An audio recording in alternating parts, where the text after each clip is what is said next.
Oke, baik. Selamat pagi teman-teman. Pagi ini saya buat video tentang penentuan jalur metabolisme. Oh iya, kembali lagi dengan saya Arte. Ini menjawab pertanyaan dari Alan Seri. Jadi saya akan menjelaskan penentuan jalur metabolisme berdasarkan eksperimen yang dilakukan oleh Bindel Tatum dan menghasilkan postulat one gene one enzyme. Oke. Tatum menemukan bahwa ada organisme yang tidak mampu menghasilkan arginin di sini.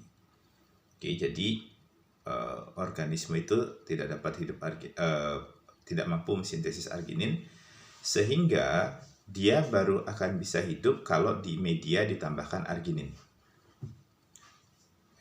Namun dengan penelitian yang lebih teliti, dia menemukan terdapat 3 kelompok mutan yang berbeda, yang sama-sama tidak mampu mensintesis arginin. Oke, seperti terlihat pada gambar. Nah, di sini berdasarkan data ini maka diduga ada 3 tahapan proses sintesis arginin. Oke. Nah, apa saja urutannya? Nah, mari sekarang kita lihat. Oke, menggunakan grup ketiga, kita bisa lihat bahwa bakteri grup 3 ini hanya bisa hidup kalau ditambahkan arginin. Dia tidak bisa hidup jika ditambahkan citrulline ataupun ornitin. Nah, data ini menunjukkan bahwa grup 3 itu tidak mampu mengubah produk intermediate ataupun produk akhir menjadi arginin. Atau boleh dibilang, bakteri ini mengalami mutasi pada enzim yang mengkatalis reaksi ketiga. Oke. Selanjutnya, kita bisa lihat, nah, grup 2 itu bisa hidup jika ditambahkan arginin dan juga bisa hidup jika ditambahkan citrulline. Namun dia tidak bisa hidup jika ditambahkan ornitin. Nah, dari sini kita tahu bahwa grup 2 ini dapat mengubah citrulline menjadi arginin sebagai produk akhir, namun dia tidak bisa mengubah intermediate sebelumnya menjadi citrulline. Atau boleh dibilang berdasarkan data ini kita bisa tahu bahwa grup 2 itu tidak mampu mengubah atau tidak mampu mensintesis citrulline. Nah, kemudian dari grup 1 kita bisa melihat bahwa grup 1 itu bisa hidup jika ditambahkan ornitin, citrulline, ataupun arginin. Yang artinya apa? Bahwa grup 1 ini mampu mengubah ornitin menjadi citrulline dan mengubah citrulline menjadi arginin. Namun dia tidak mampu mensintesis ornitin, sehingga kita dapat simpulkan bahwa bakteri grup 1 itu mengalami mutasi pada gen yang mengkode enzim untuk mengubah prekursor menjadi ornitin. Oke, inilah cara yang digunakan untuk menentukan jalur metabolisme. Nah, kemudian menanggapi pertanyaan dari kawan tadi di Facebook, maka dia menanyakan bagaimana sih menentukan jalur metabolisme dari glisin dan prolin ketika kita diberikan koleksi mutan atau koleksi 7 mutan seperti terlihat pada tabel dengan berbagai zat yang dibutuhkan untuk hidup. Oke, nah untuk menjawab soal ini maka kita gunakan fase pertama adalah grouping sebenarnya. Jadi kita bisa lihat di sini bahwa ada 3 grup yang saya beri warna dengan warna berbeda. Yang pertama adalah yang warnanya kuning, adalah grup yang tidak mampu mensintesis prolin. Kemudian grup merah adalah grup yang tidak mampu mensintesis glisin, dan grup orange itu adalah grup yang tidak mampu mensintesis keduanya atau glisin dan prolin.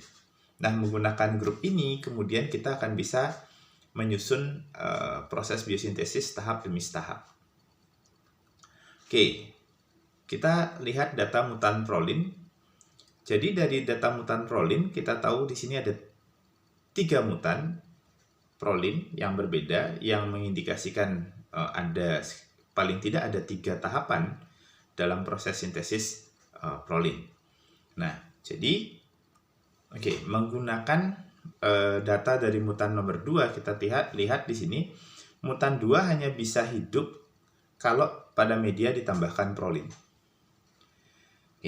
Yang artinya dia benar-benar tidak bisa mengubah produk intermediate menjadi prolin, sehingga kita bisa gambar di sini bahwa mutan 2 mengalami mutasi sehingga tidak mampu mensintesis reaksi suatu senyawa menjadi prolin atau senyawa intermediate menjadi prolin.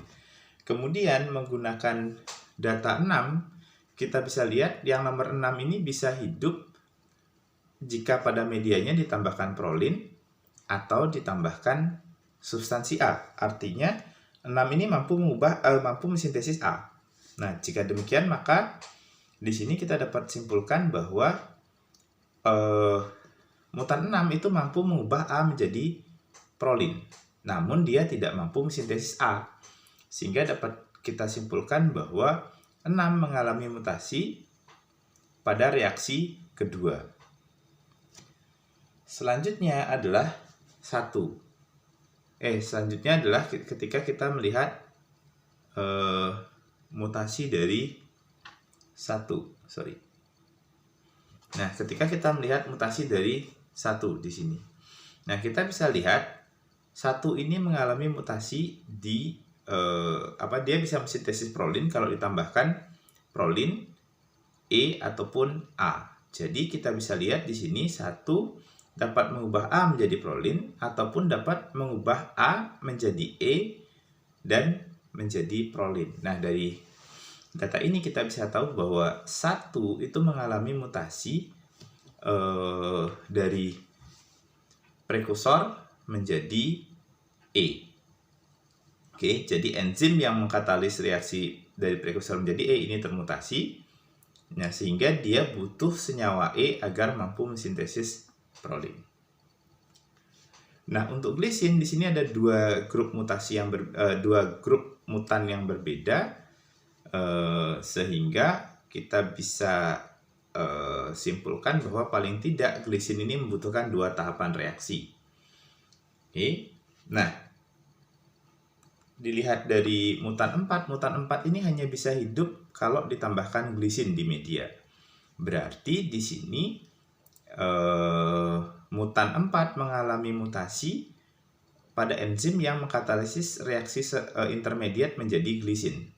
Sehingga kita bisa tahu posisi mutasinya adalah di sini. Kemudian melihat mutan 7, kita bisa lihat mutan 7 itu bisa hidup kalau ditambahkan glisin ataupun B. Jadi dari data ini menunjukkan bahwa mutan 7 tidak bisa mensintesis B, sehingga kalau kita tambahkan B maka dia bisa mensintesis glisin. Sehingga kita bisa tahu bahwa mutan 7 itu mengalami mutasi pada gen yang mengubah prekursor menjadi B. Jadi kita sudah tahu jalur masing-masing dari glisin dan prolin. Nah, sekarang pertanyaannya adalah di manakah jalur intermediate untuk keduanya? Nah, kita bisa menggunakan data 3 dan 5. Jadi dari data ini kita bisa tahu paling tidak ada 2 tahapan untuk mensintesis produk intermediate dari prolin dan glisin. Menggunakan data mutan 3, kita bisa tahu bahwa mutan 3 itu bisa hidup jika ditambahkan prolin dan glisin atau ditambahkan C.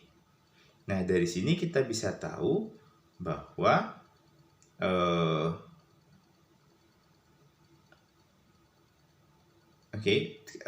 bahwa mutan 3 itu mengalami mutasi di sini, yaitu pada proses pengubahan D menjadi C, sehingga kalau dia ditambahkan C, dia bisa mensintesis prolin ataupun glisin.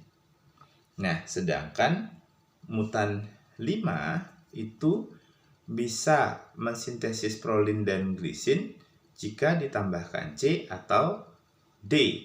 Jadi dari sini kita tahu bahwa mutan 5 itu mengalami mutasi pada tahapan prekursor menjadi D. Sehingga ketika kita tambahkan D, dia bisa mensintesis C, yang selanjutnya bisa menghasilkan prolin dan glisin. Nah, menggunakan gabungan semuanya, maka kita bisa melihat bahwa jalur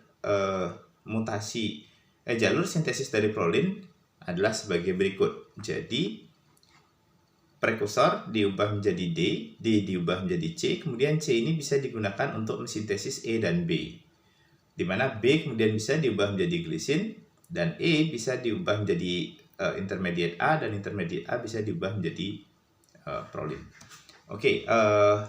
Itu yang bisa saya jelaskan pagi ini. Jadi bagi teman-teman yang mau share atau mau ada materi yang ingin ditanyakan dan saya bisa bantu, silahkan komen di bawah di YouTube saya, ataupun bisa bertanya di grup diskusi di Facebook. Sekian dari saya, semoga video ini membantu. Terima kasih.